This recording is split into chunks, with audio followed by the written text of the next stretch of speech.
todos ustedes, fieles devotos de nuestro Señor Santo Cristo de la Capilla. Sean bienvenidos a este Santo Cristo Fest. Santo Cristo, enséñanos a orar. Este festival que se lleva a cabo desde el día 6 de julio y que concluye con el favor de Dios el día 24 de julio. Días en los que hemos podido disfrutar de interesantes conferencias, de bellos conciertos y en los que aún podemos disfrutar en próximos días de la tuna de la Universidad Autónoma de Coahuila, entre otros interesantes eventos. Gracias a la organización de la Catedral, en conjunto con la Secretaría de Cultura del Gobierno del Estado de Coahuila, en conjunto también con el Ayuntamiento de Saltillo y con la Universidad Autónoma de Coahuila, es que esta tarde nos es posible estar en nuestra querida Catedral de Santiago, donde tendremos la oportunidad de conocer dentro de este festival, Santo Cristo Fest, Señor, enséñanos a orar, detalles muy interesantes del apóstol Santiago, de nuestro patrono. Sean todas y todos bienvenidos.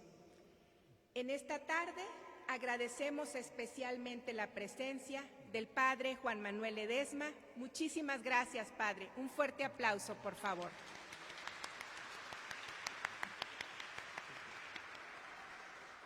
Especialmente agradecemos la presencia del maestro Arturo Villarreal Reyes, subdirector de Patrimonio Cultural de la Secretaría de Cultura del Gobierno del Estado.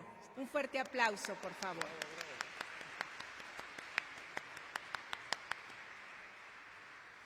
Muy especialmente agradecemos a la licenciada Norma Dávila Garza de la Secretaría de Educación Pública. Un fuerte aplauso. Muchas gracias, Normita. Así pues, agradecemos a todas y todos ustedes y pues muy especialmente a nuestro conferencista, el doctor Armín Gómez Barrios, experto conocedor de la historia de Santiago Apóstol en nuestra comunidad, y de quien me voy a permitir dar lectura a su currículum y compartirlo con ustedes. El doctor Armín Gómez Barrios nació en Saltillo, Coahuila. Es doctor en Letras por la Universidad Nacional Autónoma de México, licenciado en Ciencias de la Comunicación, maestro en Periodismo especializado y diplomado en Comunicación Estratégica por el Tecnológico de Monterrey. Académico de tiempo completo en el Tecnológico de Monterrey, Campus Ciudad de México, desde 1993. Donde es coordinador de la Concentración de Comunicación Estratégica y se encarga de la vinculación de los estudiantes con empresas e instituciones. Además, imparte materias como Fundamentos de Comunicación Estratégica, Comunicación Estratégica Aplicada, Guión Cinematográfico, Producción de Narrativas Audiovisuales, y Teatro y Literatura en México. Ha obtenido reconocimientos como Mejor Profesor y Profesor que deja huella. Colaborador de la Vicerrectoría de Educación Continua del Tecnológico de Monterrey, donde ha diseñado programas de capacitación de comunicación estratégica y participa como instructor en instituciones como el Tribunal Electoral de Panamá, el Tribunal de Justicia Electoral de Honduras, el Tribunal Electoral del Poder Judicial de la Federación, la Coordinación Nacional para la Conservación del Patrimonio Cultural del INAH, en Pemex y en el Grupo Salinas. Instructor de comunicación en la Plataforma Educativa Internacional No Rice Business de Adriana Gallardo. Autor de los libros Ancestrales Hechizos de Amor, El Caballero Santos Rojo, coordinador de los libros Visualidad Totalizante, Teatro de Pedro Casanova, y el hombre detrás de la escena. Su obra teatral, Animal de Montaña, fue seleccionada como parte de la colección Letras del Desierto del Instituto Municipal de Cultura de Saltillo, institución que publicó la edición y presentó la obra en la Feria Internacional del Libro en Monterrey. Obtuvo el reconocimiento Creador con Trayectoria por Conaculta y el Instituto Coahuilense de Cultura. Miembro del Sistema Nacional de Investigadores Nivel 1, y si alguien gusta conocer más del doctor, puede consultar su ficha biográfica en la Enciclopedia de la Literatura en México. Doctor, la palabra es suya. Bienvenido.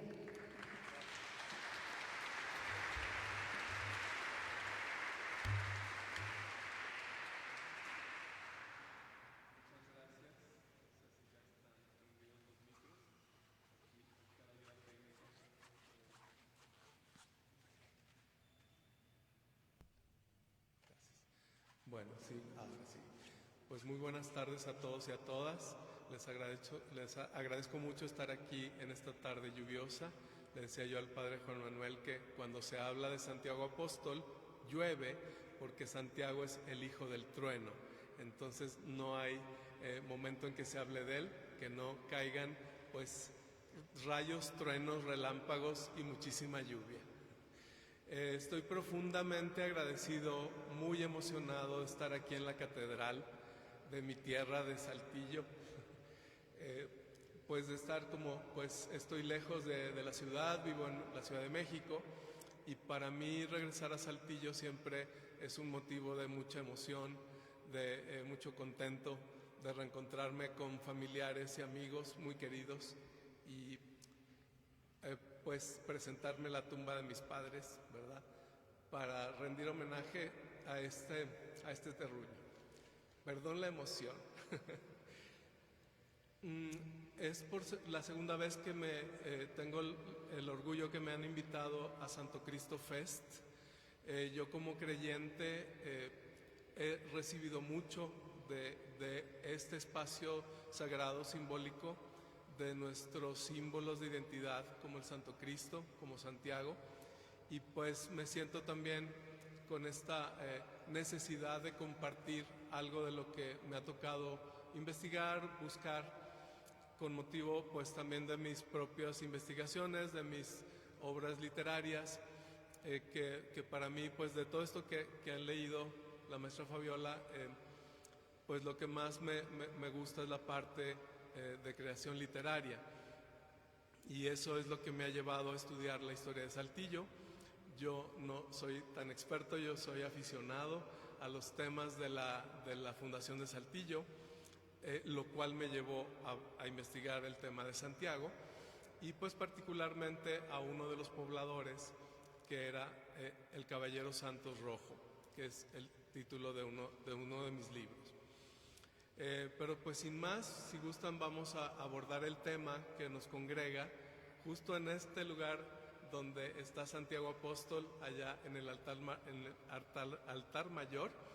Y de nuevo pues me siento muy honrado de estar aquí y les agradezco de nuevo estar aquí.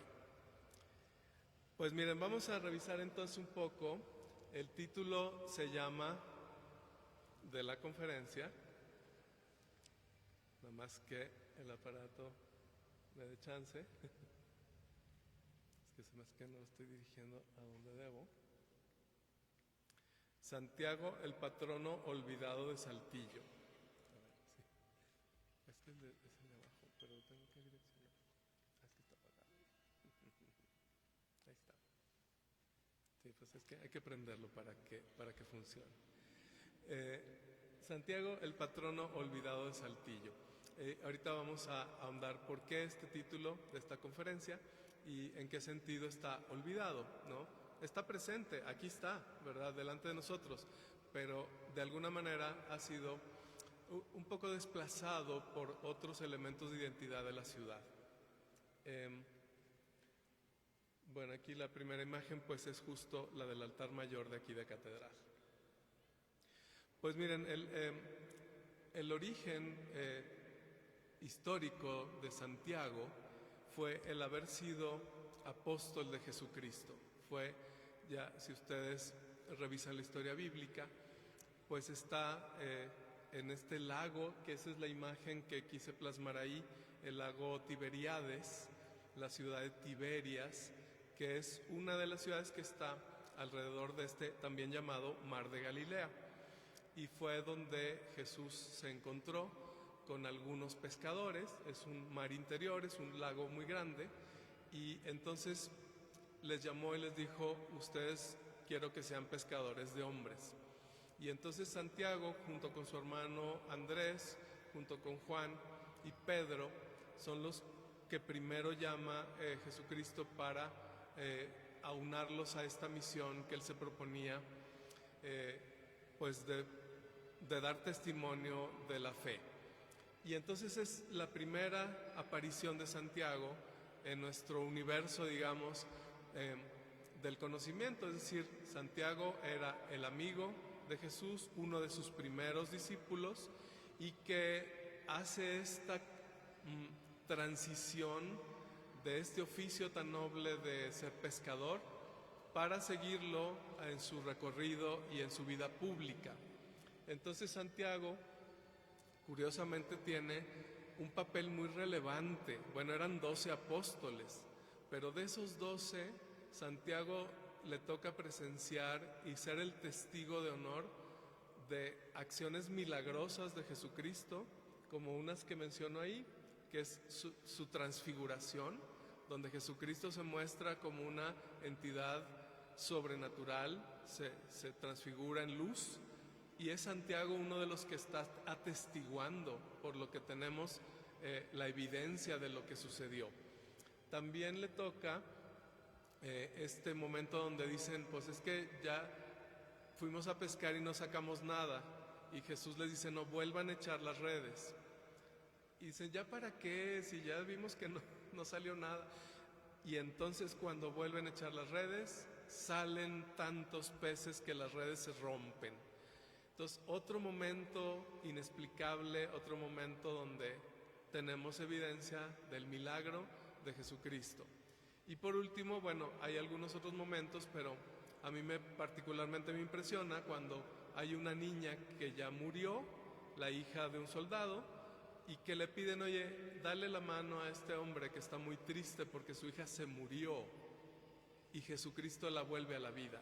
O sea, pues ahí también tenemos la evidencia de que él podía cruzar la frontera entre la vida y la muerte, ¿no? Que luego veremos después en su momento de resurrección. Entonces Santiago es un privilegiado amigo de Jesús. Quizá eran familiares, quizá era su primo hermano, ¿verdad? Y también pues tenemos evidencia de algún tipo, de algún rasgo de carácter de Santiago, porque le apodaba el hijo del trueno. ¿Por qué le decía: oye, tú eres como el trueno, ¿verdad? Que se cae el cielo cuando tú llegas. Quizás Santiago tenía un carácter fuerte, o era muy determinante, o era una persona con una voz muy recia, de tal manera que Jesucristo le dijo: tú eres el hijo del trueno, ¿verdad? Entonces son pequeños detalles, ¿verdad? Pero dicen que Dios está en el detalle, y eso nos da un poco la evidencia de la personalidad de este, en principio, amigo de Jesús, discípulo de Jesús y testigo privilegiado de la vida milagrosa y de los hechos inexplicables que dan la tesitura de la naturaleza divina de Jesús, ¿okay? Y bueno, digamos que la vida de Santiago bíblica hasta ahí llega, ¿verdad? Hay un momento más que ahorita le diremos. Bueno, a mí me tocó visitar Israel en algún momento y tomé esta foto de los pescadores que actualmente trabajan en el Mar de Galilea y que sacan un pez blanco que luego te lo preparan y le llaman el pez de San Pedro, el filete de San Pedro. Entonces ahí están los pescadores hoy día, como quizá, obviamente está su vestimenta distinta, actual, pero son en la remembranza de esos pescadores a los que Jesucristo les dijo: oigan, ustedes los puedo hacer pescadores de hombres. Aquí inserto por la cronología, que aquí entra un poquito la parte legendaria de Santiago, donde se dice que, bueno, después de la pasión y muerte de nuestro Señor Jesucristo, los apóstoles se dispersan, ¿sí? Algo de esta información está en el libro de los Hechos, pero también hay partes legendarias, porque se dice que algunos apóstoles se fueron hacia el oriente, hacia África, hacia diferentes lugares, y en esta narrativa se dice que Santiago fue a España, en aquel momento Hispania, una provincia del Imperio Romano, ¿ok? Esto es parte de esta leyenda áurea, de esta narrativa que se construye con el motivo del Camino a Santiago, que ahorita vamos a hablar, Santiago en España, ¿ok? Santiago tendría que haber sido, le puse ahí, civitas romanus, tendría que haber sido ciudadano romano, como sí lo era Pablo, y Pablo sí viajó, y hay más evidencia de los viajes de San Pablo, porque San Pablo sí tenía la ciudadanía romana, y él podía andar por diferentes lugares, cosa que no sucedía con los otros apóstoles, los discípulos de Jesús, o sea, San Pedro, Santiago, Andrés, viajaron según sus posibilidades y a lo mejor no nos queda constancia de eso, pero en España se atribuye que Santiago llega a Hispania, e incluso un primer momento milagroso de Santiago en España es cuando se encuentra a María, que la Virgen María, que estaba viva, estaba en Judea, y de pronto Santiago, estando tan lejos en España, dice: uy, me está yendo aquí muy mal, qué barbaridad, ya me quiero regresar. Y entonces sobre un muro ve la imagen de, quizá era su tía, María, que le dice: oye, Santiago, no te desanimes, o sea, síguele, ¿verdad? Ponte a trabajar. Y entonces esa imagen de María sobre un muro es la Virgen del Pilar, que se conserva en Zaragoza, o una leyenda o una historia que se cuenta en la ciudad de Zaragoza, o en ese momento se llamaba Caesar Augusta, ¿okay? Entonces, desde un momento remoto, o sea, quizá una cuarta década después de Jesucristo, se dice este encuentro milagroso entre Santiago y María, que en el caso de María se trataría de una bilocación, porque ella estaba viva y estaba en lo que hoy es Israel, ¿verdad? Acuérdense que la Virgen María luego se va a vivir a Éfeso con San Juan. Entonces, hay un encuentro, quizá por una bilocación de María, y le reanima a Santiago que siga con esa misión que se da en Hispania, y la cual Santiago va y regresa, ¿verdad? Es una cuestión, pues, que ha sido cuestionada, pero que es parte de una cultura muy importante en Europa. Aquí les puse esta imagen que ven ahí, es la iglesia armenia que se llama de Santiago, aunque realmente es de Santiago el Justo, el hermano de Jesús. Pero en el año entre 41 y 44 después de Jesucristo, eso sí nos lo dice la Biblia en Hechos de los Apóstoles, Herodes Agripa II martirizó a Santiago el Mayor, lo pasó a cuchillo, le cortó la cabeza, ¿sí? ¿Por qué? Por justamente él estar dando la buena nueva. Él estaba evangelizando, él estaba contando los milagros de Jesús, y Herodes Agripa II lo manda matar. Es el primer mártir de la cristiandad. Santiago muere por dar testimonio, y entonces se dice que sus restos, quizá su cabeza, lo guardan en esta iglesia junto con los restos de Santiago el Justo, que es otro Santiago y probablemente quien escribió la epístola que está también en la Biblia, la carta de Santiago. Entonces, la iglesia de los armenios, es muy difícil hallarla abierta, de pronto los horarios son muy extraños, y en mi caso no pude entrar, por eso les puse una foto que bajé de la red. Y aquí se desata, a partir de que ya Santiago muere en Judea, en lo que hoy es Israel, se desata siglos después una leyenda muy importante, porque va a dar vida a muchos siglos de peregrinación en Europa, particularmente en Santiago de Compostela. ¿Sí? Ahí les puse un mapa donde se dice que los restos de Santiago, entonces, si le cortaron la cabeza y la cabeza se quedó allá, pues se trasladará el cuerpo, sus restos, ¿verdad? Esta es la narrativa que se maneja en las fuentes que hablan del camino a Santiago, ¿ok? Y entonces se traslada ese cuerpo en un barco que llega a un pueblito que se llama, o a un puerto que se llama Iraflavia, en Galicia. O sea, como que recorre todo el Mediterráneo, le da la vuelta a la península española y llega por Galicia, vuelve a tocar tierra. Y hay unos hombres que habían sido sus discípulos, que también el Codex Calistino los da los nombres de Teodoro y Atanasio, recogen el cuerpo, lo llevan a un terreno, a un castillo que era de la reina Lupa. Entonces le dicen el Castro Lupario, ¿verdad?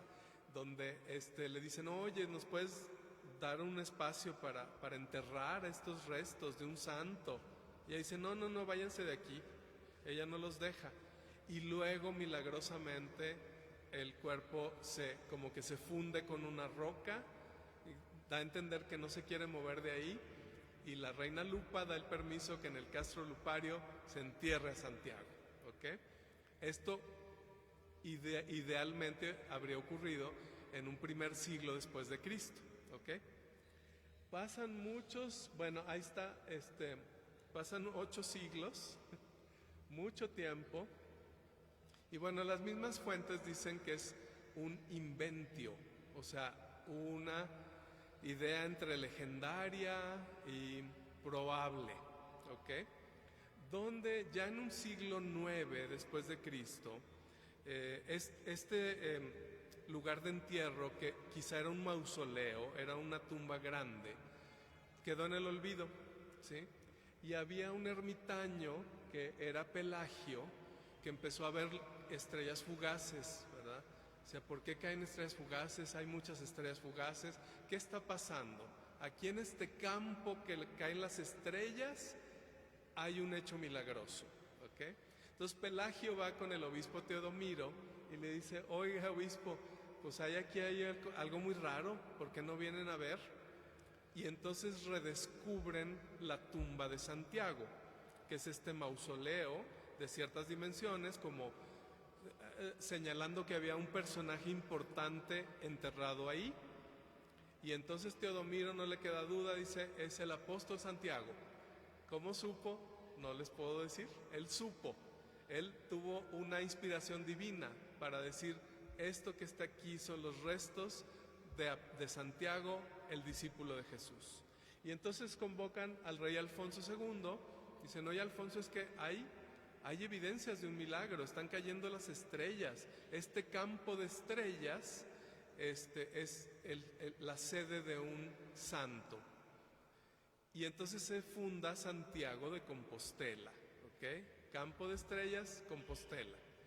Y de ahí empieza a haber pues toda una revuelta, toda una revolución donde dicen, está la tumba de un santo en Galicia, hay que peregrinar para ir a buscar esa curación, esa sanidad, esa santidad donde está Santiago, ¿ok? Hay unas fuentes que hablan de un predicador que se llamaba Prisciliano, y coinciden algunas fechas en el siglo IX después de Cristo.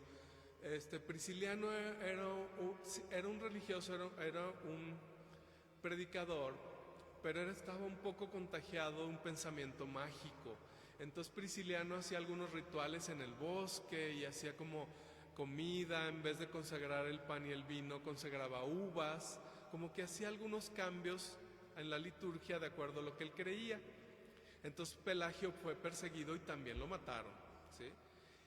Quizá algunas fuentes dicen que esa tumba era de Pelagio y que hubo un sincretismo y dijeron, no es, esto es cristiano, esto es Santiago. Entonces podría ser un hecho de sincretismo. Las fuentes que hablan del Camino a Santiago están muy preñadas de esoterismo. No tenemos como datos tan claros para poder hablar de si eso no es, ¿ok? Entonces hay una leyenda, hay una narrativa y hay una fe. O sea, quizá Teodomiro tuvo, como les digo, un llamado divino, ¿ok? Y entonces ya, ahora sí, Santiago de Compostela, a partir del siglo IX después de Cristo, empieza a ser un centro de peregrinación, como hoy, por ejemplo, en nuestro país es la Basílica de Guadalupe. La gente va esperando curarse, esperando expiar sus culpas, hace actos de flagelación. Bueno, ya ven que la gente que va de rodillas y se arruinan las rodillas porque van de rodillas pues para pedir un favor o un milagro, y se los conceden. Hay gente que atestiguamos los milagros, por ejemplo, de la Virgen de Guadalupe o por ejemplo de Santo Cristo, ¿verdad? Entonces la fe empezó a mover a la gente hacia Santiago de Compostela, pero en grandes cantidades, ¿sí? Empezaron a ir de todos los países circunvecinos, de Francia, de Italia, de Inglaterra por barco, por supuesto de Portugal, de todos los lugares de España, empezaron a peregrinar a Santiago de Compostela, y eso se vuelve ya una tradición que abarca del siglo IX a la fecha. O sea, siglos y siglos de gente que recorre los caminos para llegar hasta la Catedral de Santiago. Aquí les puse el Pórtico de la Gloria, es la imagen de Santiago sedente, está sentado, y es la que recibe a la gente que entra a la Catedral de Compostela. Aquí interviene de ese mausoleo se empieza a construir una iglesia y luego una catedral. Interviene un gremio que son los albañiles, la compañía de los compañeros constructores, ¿ok? Estos constructores, también hay muchas fuentes que hablan de ellos, empiezan a colocar en la piedra aspectos de conocimiento, ¿no? Ponen ángeles, ponen demonios, ponen labrados, ¿no? Por ejemplo, los demonios salen del lugar sagrado. Entonces son las gárgolas que están echando el agua cuando llueve afuera de la catedral, en las paredes, en los muros altos. Y adentro están los ángeles, adentro están las figuras más sagradas. Pero los constructores guardan conocimiento en la piedra, y por eso ustedes habrán visto, hay muchas informaciones sobre qué es lo que guardan las catedrales en Europa, ¿no? Desde los vitrales, desde los pisos, donde están a veces diseñados laberintos, desde los muros, por supuesto. Entonces, los compañeros constructores hacen de la catedral una enciclopedia, ¿ok? Y eso ahí ya les puse también, se mezcla también con pensamiento mágico. El ser humano tiene una característica que tenemos pensamiento mágico religioso. Estamos abiertos a creer en los milagros, ¿sí? Por más científicos, por más racionalistas que somos, esperamos que pasen cosas sobrenaturales. Y eso nos da vida, eso a algunos nos da pues la esperanza en la vida eterna, por ejemplo. Entonces la gente quiere saber de aspectos del más allá, y entonces se empieza a mezclar un poco, como ocurre en Santiago de Compostela, en este camino, con aspectos de iniciación mágica, ¿sí? Ya les decía que Pelagio era un personaje que tenía y realizaba algunos rituales. Entonces, como en cualquier lugar de oración, en cualquier santuario, hay gente que también espera pues que el cielo cambie de color, ¿verdad? Que haya cosas absolutamente mágicas. Entonces hay algo de contaminación de pensamiento mágico en Compostela, en la ruta del Camino a Santiago, ¿no? Una imagen medieval de Santiago que se reconoce porque del Nuevo Testamento. Y bueno, en este caso está bendiciendo, ¿verdad? Y empiezan a surgir como signos de identificación del camino. la vieira, que es la que está aquí en la fachada, o la que está aquí en el altar mayor, detrás de la cabeza de Santiago, es una concha marina, un molusco, que la gente la usaba para identificar que eran peregrinos, ¿verdad? Para que no los asaltaran en el camino, que no los persiguieran. O sea, no, yo vengo a la catedral, déjenme pasar.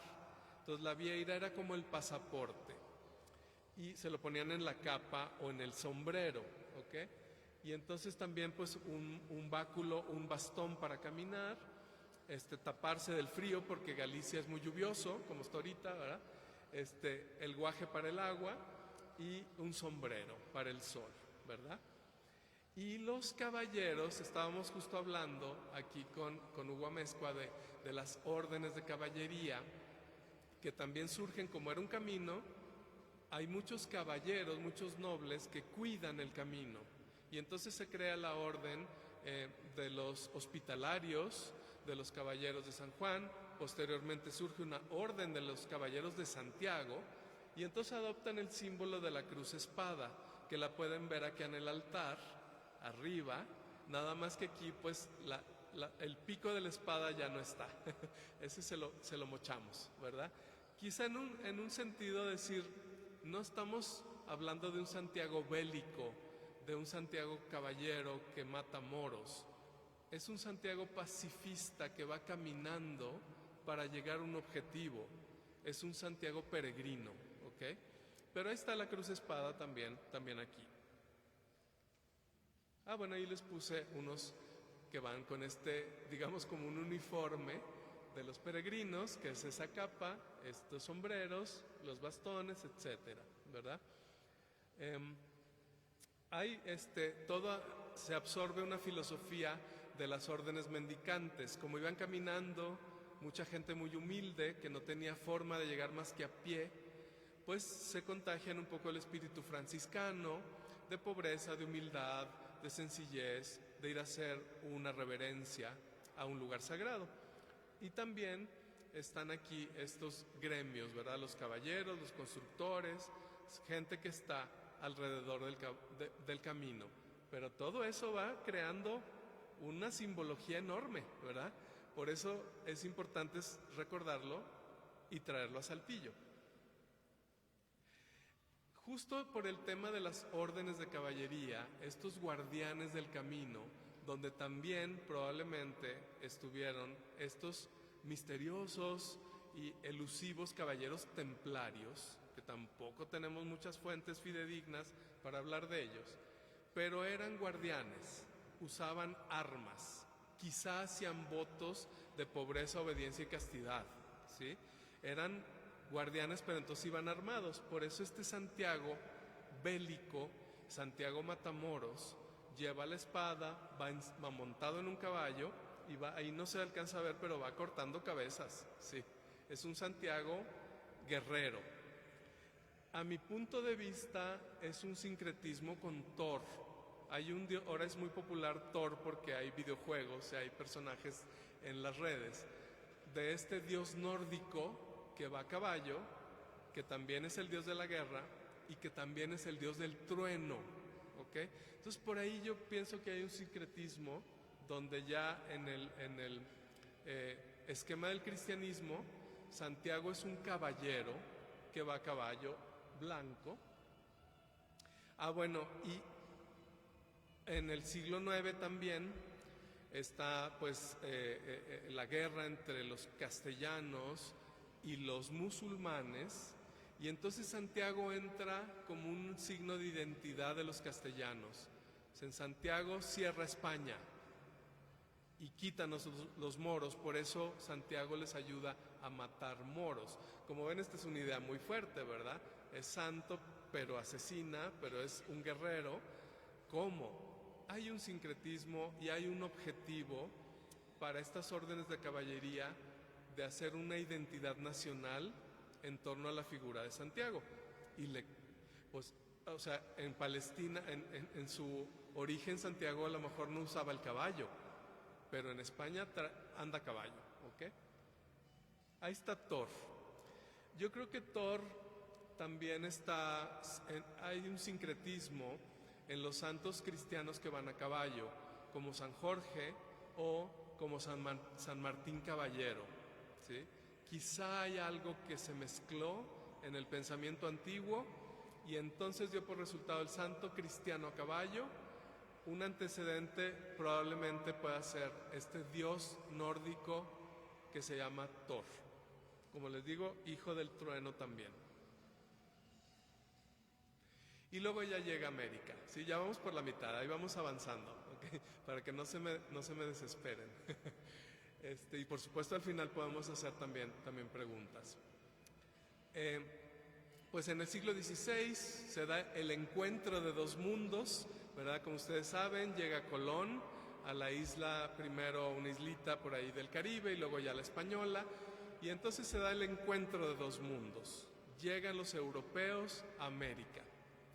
Y nuevamente, de nuevo, estos pobladores europeos, ya dijimos que eran gallegos, castellanos, portugueses, vizcaínos, vascos, ¿sí? Los que nos tocaron aquí en México, por ejemplo, pues eran devotos de Santiago. Entonces, algunos de ellos están convencidos de que ven a Santiago. Como les digo, una parte es pensamiento mágico, pero otra parte es fe. Dicen, oye, ayúdanos porque nos van a matar los naturales, los indígenas. Y entonces el propio Hernán Cortés, en sus cartas de relación, dice que vieron a Santiago en el caballo blanco. Y eso está escrito. Hernán Cortés se lo escribe al rey de España. ¿Okay? Entonces, ¿lo vieron? ¿O lo soñaron? ¿O qué pasó? Ahí hay un hecho también inexplicable, pero que da también la tónica del poblamiento, en este caso de la Nueva España, de nuestro país, ¿verdad? Donde en varios lugares aseguran haber visto a Santiago. Esta imagen, por ejemplo, es de un templo en Querétaro, ¿verdad? Donde está allá arriba está Santiago, ¿ok? Y lo vieron. Lo vio Hernán Cortés, lo vieron en Querétaro, lo vio Pedro de Alvarado en Tenochtitlan, entre otras 14 apariciones documentadas, que esas sí las recopiló un experto historiador hondureño que se llama Rafael Eliodoro Valle, ¿sí? Él se dio a la tarea de buscar en documentos antiguos dónde dicen que vieron a Santiago y juntó 14. Entonces, todos lo soñaron, todos se lo imaginaron, o realmente andaba ahí, en el caballo blanco, ¿sí? Y tanto es esta convicción de que Santiago se hizo presente en América, que pasa a la cultura popular. Entonces quizá ustedes conozcan al llanero solitario. El llanero solitario es un ranger de Texas que lo matan y un chamán indígena lo vuelve a la vida, el indio cuervo, que en español le pusieron toro, pero es un chamán que vuelve a la vida al llanero solitario y anda en un caballo también fantasmagórico. Ese caballo no es real, es un fantasma. Entonces vean cómo trasmina la cultura popular la idea de un caballero poderoso que anda a caballo y que es capaz de vencer los límites de la vida y la muerte. Ya por fin llegamos aquí a Saltillo. Bueno, pues yo decía, Santiago para nosotros saltillenses es un signo de identidad, porque la ciudad se llamaba Villa de Santiago de Saltillo, ¿sí? Hay muchos lugares que se llaman Santiago en diferentes partes, no solo de México, en toda América Latina, ¿verdad? Está Santiago de Chile, Santiago de Cuba, Santiago de Querétaro, en todos lados está Santiago. Quizá era por esta devoción de los fundadores, de los conquistadores, en Santiago, que era el patrono de España y era el aliado de los guerreros, ¿ok? Entonces muchos lugares donde ellos libraban batallas llevaban el nombre de Santiago, aunque después se olvidara, ¿sí? En el caso de Saltillo está sabemos que estaba en el acta de fundación, que está perdida, pero se llamaba Villa de Santiago de Saltillo. O sea, Santiago es un símbolo de identidad de nosotros, ¿sí? Que somos saltillenses ya de otra época, pero en el origen estaba Santiago, ¿sí? Un Santiago quizá no tan bélico, porque no lo tenemos en la representación de caballero, es más como peregrino y sus símbolos del peregrinaje, como la vieira. Entonces quizá no tuvieron tantos problemas para fundar Saltillo, y entonces la advocación es el Santiago peregrino, no el Santiago Matamoros. ¿Okay? Y bueno, ahí les puse algunos detalles, que si realmente nuestra ciudad se fundó en el Ojo de Agua, como tradicionalmente decimos, que la fundación está en el Cerrito del Ojo de Agua, o en otro lado. No importa, el hecho es que se fundó, no importa porque no sabemos, no lo podemos atestiguar hasta que aparezca el acta, el acta de fundación. Pero bueno, aquí estamos, la ciudad se fundó, ya sea en alguno de los manantiales, decía que había hasta 600 reventaderos, dice Agustín Morphy en un diario, que había un montón de manantiales para saber en cuál hicieron la fundación. El hecho es que había un salto de agua, por eso es Saltillo, ¿verdad? Pero, pues esos fundadores, ese portugués que era Alberto del Canto, esos quizá que eran gallegos o portugueses, como Santos Rojo, como Juan Navarro, todos los demás, el padre Baldo Cortés, todos ellos eran devotos de Santiago, quizá algunos de ellos miembros de alguna orden de caballería, ¿ok? Entonces, pues Santiago era principal, y eso es lo que deberíamos pues tomar en cuenta. Aquí en Catedral, y gracias al maravilloso libro de Catedral que editaron apenas, aquí el comercial de Quintanilla Editores, porque hicieron un libro de Catedral este año muy hermoso, y yo ahí pude, hablando con el padre Juan Delgado, que es el coautor, me di cuenta que hay otros 3 Santiagos. Uno está aquí, en este altar, en un nivel, ahí, un tercer nivel, se reconoce porque trae el libro, trae el Evangelio, ¿sí? Es la figura que está a la izquierda, en un tercero de cuarto nivel a la izquierda. Ahí hay un Santiago. Y el otro, que se piensa que estaba en el altar antiguo de madera, en el retablo, que ya no está acá. Es un Santiago muy chiquito, pero sí trae el báculo y el guaje. Entonces no nos queda duda que ahí está Santiago también. Y esta imagen, que es más grande, que ya es una hechura más moderna, quizá del siglo XX, y pues que es el que actualmente está en el altar mayor. Los 3 son peregrinos, o sea, hay nuevamente un signo de pacificación en este Santiago que quedó aquí en Saltillo. Entonces nos toca ser emisarios de la paz, no de la guerra, ¿verdad? En Querétaro están más belicosos, pero aquí en Saltillo es distinto. Y aquí es donde entra el tema de que si está un poco olvidado. En 1608, Santos Rojo, que ya era una persona mayor, ha de haber tenido mínimo unos 60 años, y para el siglo XVII era mucho, ¿sí?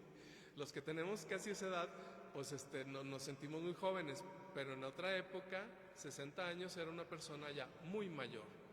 Y se dice que Santos Rojo fue a Jalapa y consiguió el Cristo.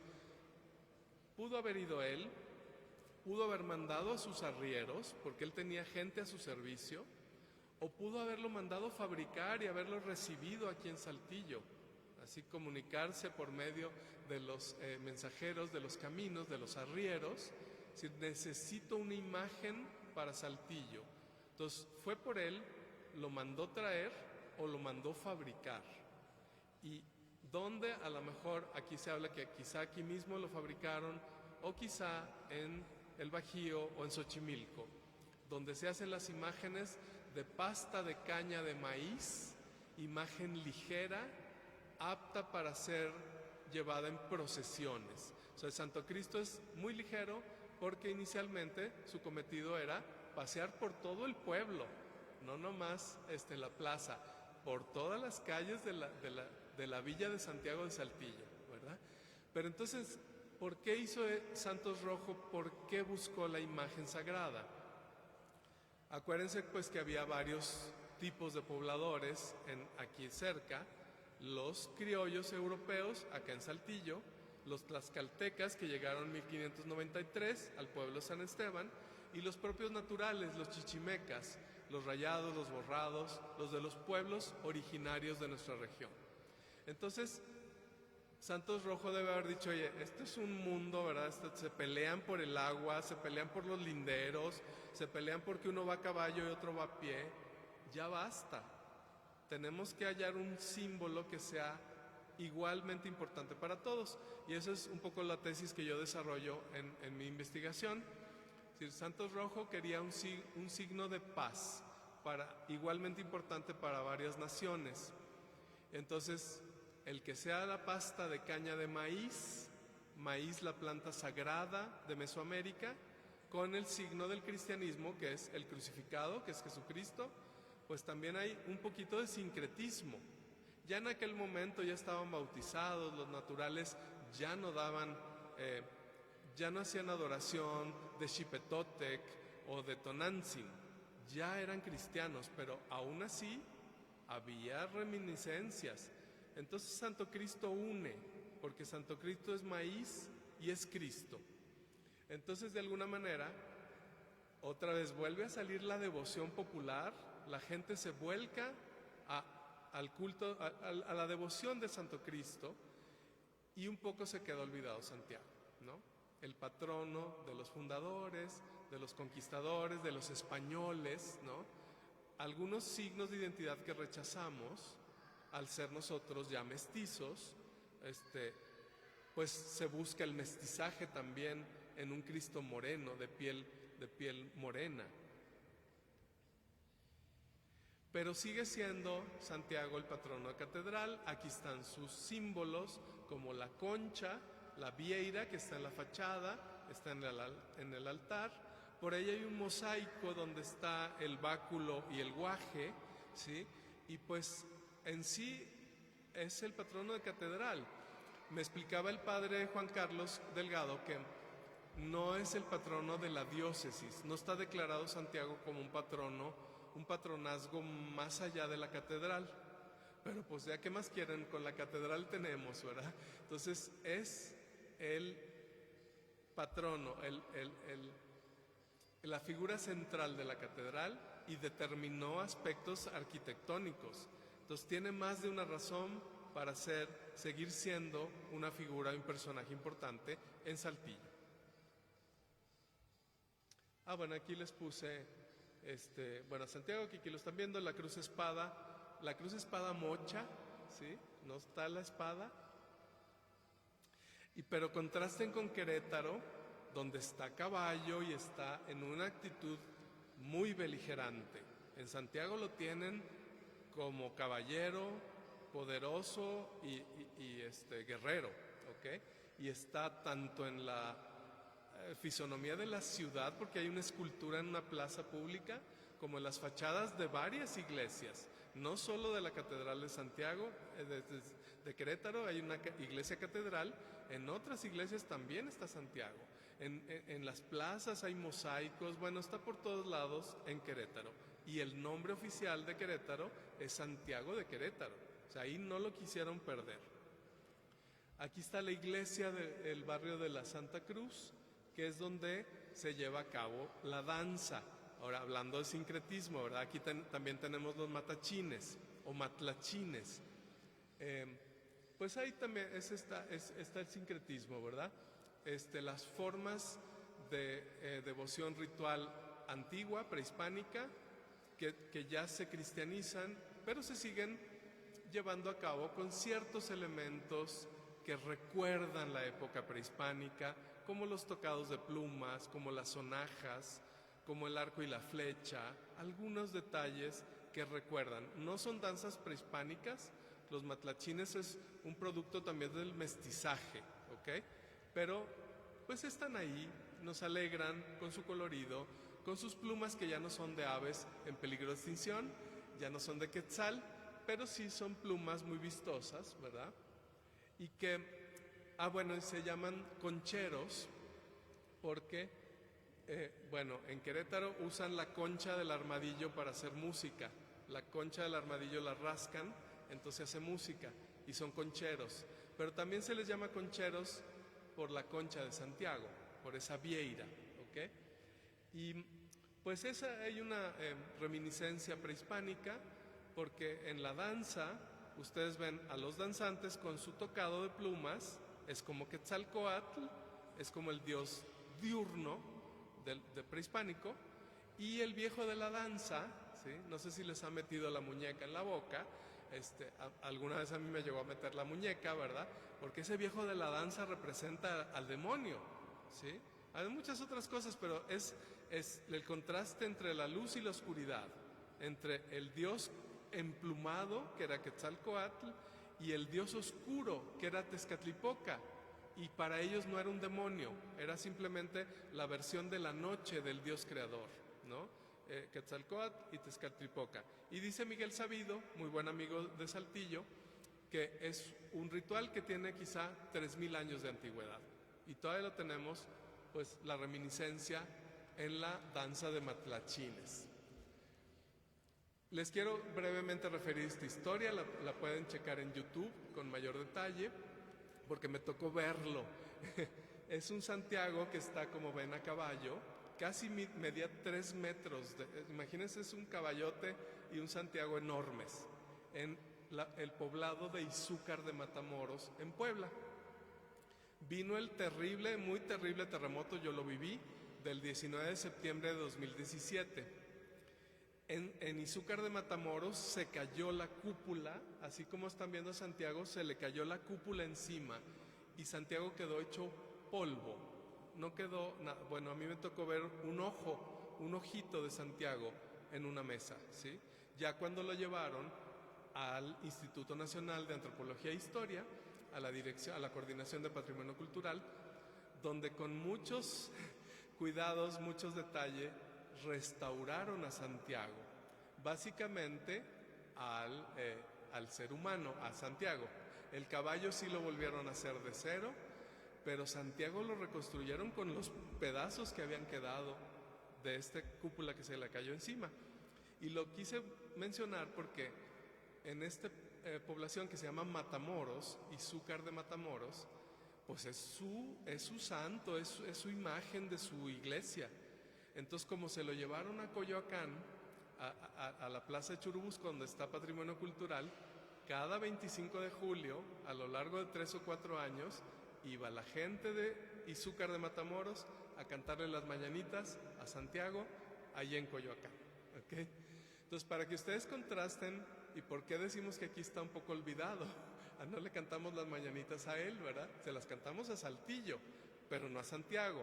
Y en cambio, este poblado, esta gente de Izúcar de Matamoros, iba hasta la Ciudad de México, que no está cerca, está lejos, a cantarle las mañanitas el 25 de julio. ¿Okay?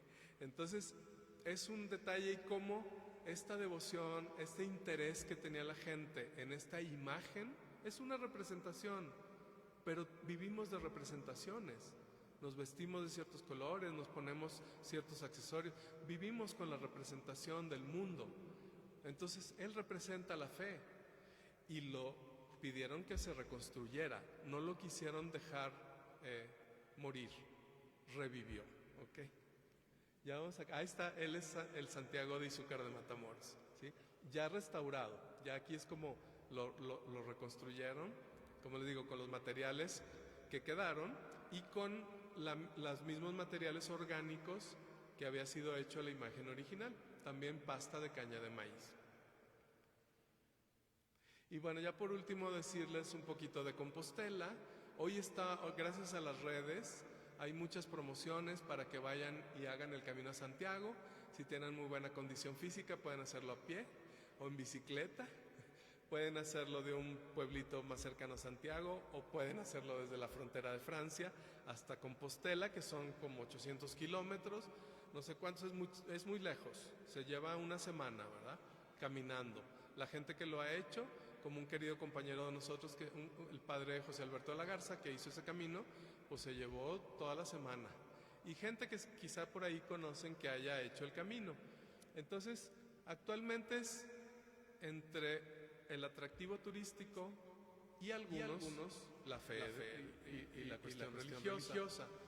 Pero ya hay una mezcla, ya no va la gente solo por devoción. También dicen, vamos a caminar, como es una cuestión hasta deportiva. Yo les quiero mencionar esta fuente, es un autor muy popular, está en la frontera de cuestiones de superación personal y de cuestiones medio esotéricas, pero a mí me abrió el entendimiento del Camino a Santiago, que es Paulo Coelho, muy conocido. Ha vendido millones de libros. Yo quisiera vender los millones de libros que vende él, ¿verdad? En traducciones y en todos los países del mundo. Bueno, ese escritor tan popular empezó con Diario de un Mago, donde describe el recorrido de un personaje, que supuestamente es él, que hace por el Camino de Santiago, y cómo se va topando con milagros y con demonios. Entonces, claro, cuando haces un viaje a tu interior, te topas con los traumas, con los dolores, con cosas que están ahí, y con las alegrías y con las esperanzas. Entonces van saliendo en el viaje interior, los va sacando. Realmente describe un viaje al interior de uno mismo, es como el viaje del héroe. Pero habla mucho del Camino a Santiago, y yo se los recomiendo. Si no les gusta la literatura de superación personal, no lo vean, pero es un libro que vale la pena revisarlo. Yo les digo, a mí no me quitó mi fe, no es algo que te vaya a afectar en tus creencias, y sí es algo que te ilustra por qué la gente iba en masa a las peregrinaciones a Compostela. Bueno, Coelho dice que se inspiró en un autor también muy conocido, muy popular, que era Carlos Castaneda, un peruano que estudió los chamanes en México. Y entonces hay un poquito de pensamiento mágico en esta fuente, ¿sí? Pero bueno, lo otro es regresarnos al Nuevo Testamento y ver la vida de Jesús y los milagros que presenció Santiago. Pero entonces pueden ustedes, pues una fuente un poco más contemporánea, que te explica cómo piensa la gente hoy del Camino a Santiago. Quiero recordar a una entrañable persona, un actor saltillense que era Jesús Valdés, Chuy Valdés, que a mí me dio la satisfacción de ver a Santiago personificado, ¿sí? Yo en mi obra, que se llama Camino Místico a Saltillo, planteo que Santiago se dirige a Santos Rojo y le dice: muévete, tienes cosas que hacer, ándale. Y entonces para mí pues fue también cómo sería ese Santiago, de un carácter fuerte porque era el hijo del trueno, de una claridad, pues que tuvo el contacto con la luz de Jesucristo y que le hablara a un ser humano. ¿Cómo sería? Entonces yo me imaginé, ahorita les voy a leer un pedacito, pero pues quiero decirles que Jesús Valdés hizo esa interpretación, ya tiene muchos años, hicimos esta obra en 1997, o sea que ojalá que luego me la reestrenen. Pero esa interpretación de Jesús, además con esa voz que tenía, con esa personalidad, pues fue una delicia. Por ahí anda en YouTube también, si quieren verla, está grabada, no con muy buena calidad porque es la tecnología de hace muchos años, ¿ok? Y aquí les puse algunos cuadros donde se ve Jesús Valdés, Jesús Valdés. Santiago se encuentra con un grupo de caballeros que se van a cruzar la mar Océano para llegar a América, y van a hacer la conquista de la Nueva España. Entonces Santiago les dice: oigan, y dicen: ¿por qué nos está hablando Santiago? Pues porque me están hablando, ustedes se están dirigiendo conmigo, yo les contesto. ¡Ay, Santiago cierra España! Y se van. Y entonces dice Santiago: pero qué caballeros tan asustadizos. La humanidad no ha cambiado y no cambiará jamás. ¿Qué esperaban? ¿Que me quedara callado como una estatua? Siempre respondo al que me llama, claro, con mi muy personal estilo. No intento ser agresivo, pero me gusta ser directo y claro.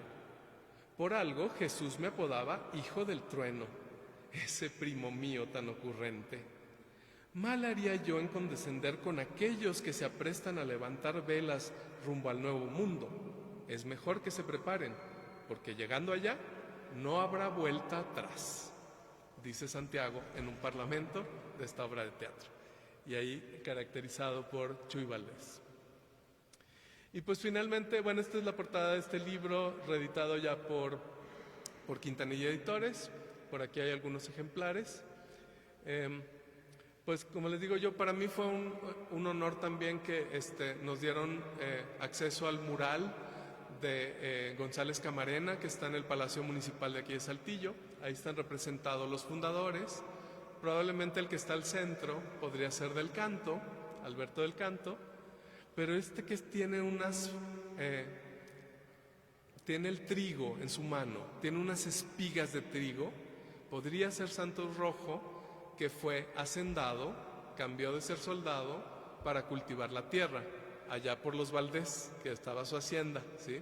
Pero aquí tenía casa, ¿no? Aquí estaba su casa, en la Plaza Mayor, pero tenía la hacienda. ¿Por qué tenía tantos terrenos Santos Rojo? ¿Quién fue Santos Rojo que tenía estas distinciones sin ser el fundador oficial de la ciudad? Entonces, algo tiene también Santos Rojo que nos invita a seguir pensando en él. Y bueno, esta foto me la tomé en la tumba de Santiago, en Santiago de Compostela, donde están los restos, dice el Códex Calistino, de Santiago Apóstol en España, ¿sí? Pues muchas gracias, gracias por su atención. Vamos a regresarle aquí a Santiago.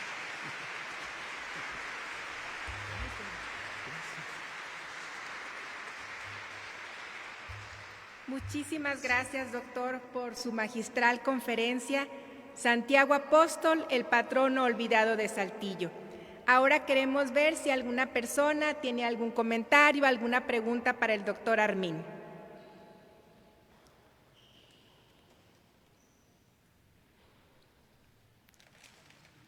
Adelante, maestro.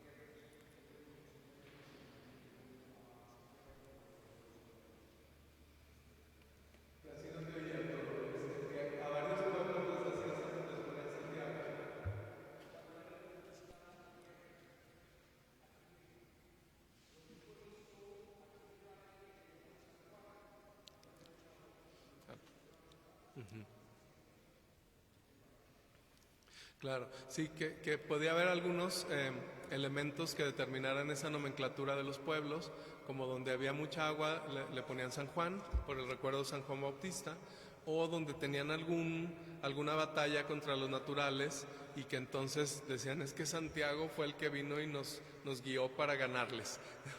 Y entonces quizá por eso hay muchos poblados que se llaman Santiago, porque pues en todos los lugares donde ya había población de los pueblos originarios, pues seguramente se defendieron, ¿verdad?, de los invasores que eran los castellanos y otros europeos.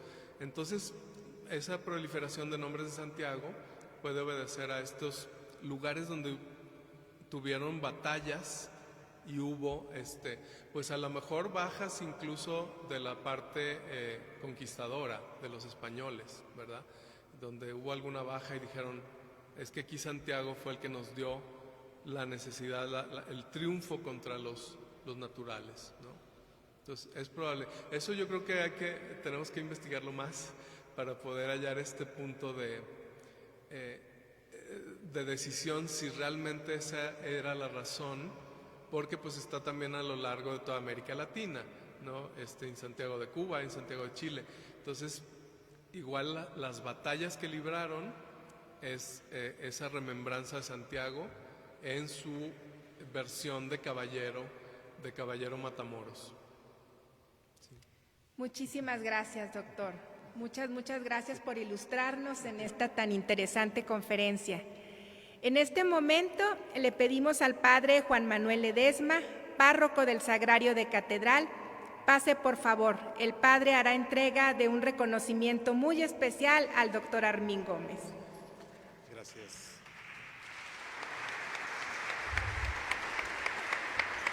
Santo Cristo Fest se otorga el presente reconocimiento de participación al doctor Armin Gómez Barrios por su distinguida participación en la conferencia Santiago Apóstol, el patrón olvidado de Saltillo, durante el mes de julio del 2020 24, dentro del marco de la celebración del Santo Cristo Fest. Santo Cristo, enséñanos a orar. Muchas gracias.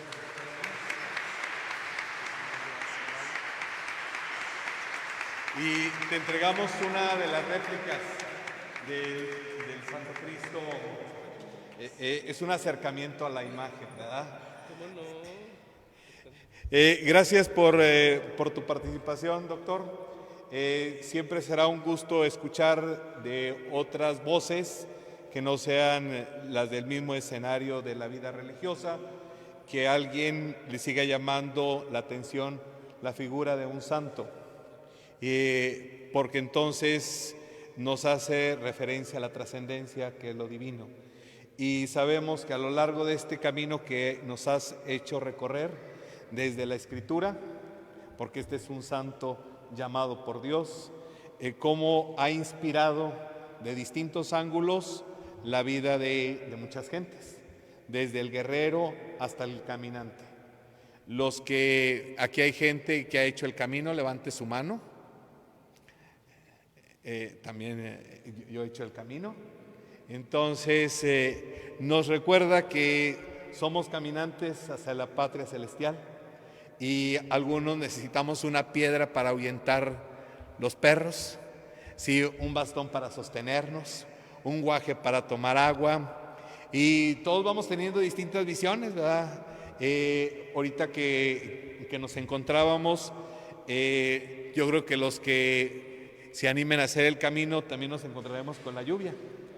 Yo tuve que caminar una jornada de más de 20 kilómetros bajo la lluvia, de tal manera que nos refiere a toda esta mística que envuelve a nuestro personaje. Sigue siendo el patrono de la catedral y sigue invitándonos a ver la trascendencia de Dios desde ese caminar, que yo creo que es con lo que me quedo. Gracias por ser un apasionado del tema y que gustes de la ciudad y ames esta ciudad donde naciste. Muchas felicidades.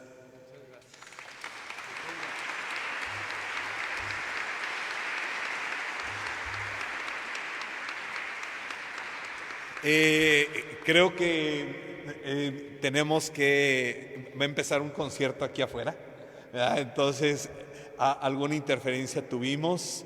Les invito, ya les han invitado a ustedes a lo que resta del programa del Santo Cristo Fest, que el próximo sábado tendremos la callejoneada, otra expresión de la vida popular, de la música y también de congregarnos, puntos de encuentro, que creo que es válido el día de hoy, en una visión tan individualista, encontrarnos, caminar, cantar, platicar. Y nos encontraremos el domingo con esta verbena popular por toda la calle de Hidalgo.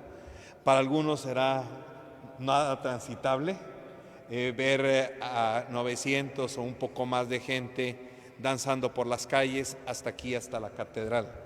Agradecemos a todos aquellos que lo han congregado y que se han animado a hacer esta expresión de un folclore que tiene que ver entre lo que ya nos decías, este sincretismo entre la fe, la vida y la cultura. Y el domingo aquí dejaremos nuevamente sonar las torres de la catedral con sus campanas, junto con la orquesta. Si el clima no lo favorece, será ya, si no, pues ya andamos buscando la alternativa de cómo traer el sonido de las campanas hasta aquí adentro, pues para que no se detenga. Entonces, 8 de la noche, el día 22 el lunes 22 a las 8 de la noche, los sonidos de las torres de la catedral. Y el domingo concluimos, el próximo miércoles con un joven que nos llevará nuevamente a otra meditación y a otra experiencia de vida de cómo el Santo Cristo comunica y se sigue comunicando el día de hoy. Un testigo mudo de la historia, el vecino más antiguo del centro de la ciudad, que sigue abriendo las puertas de su casa. Así que hoy te las abrió, Armin, y no las seguirá abriendo. Buenas noches. Los que deseen ir al concierto, pues nos cruzamos allá, si no, pues aquí en la ciudad, alrededor de la catedral hay más de 70 bares. ¿verdad? O antros, que tiene que aguantar el Santo Cristo, ¿verdad? Alguien me preguntaba como cuestiones de la anécdota por los que nos siguen en las redes sociales, oye, ¿qué le llevamos al Santo Cristo? Bueno, pues invítenlo a un antro, ¿verdad? Se oye muy pagano el asunto, ¿verdad? Pero luego ya me dijeron, oye, ¿por qué no pides una cheve para el Santo Cristo? ¿Verdad? Bueno, son de estas cosas que ha visto esta imagen en esta historia de este centro de la ciudad y de nuestra ciudad, ¿verdad? Entonces parecería como cuestiones del anecdotario, pero pues el día de hoy nos refrescan en dónde estamos y que el vecino del centro de la ciudad sigue abriendo sus puertas para todos. Buenas noches. Bueno,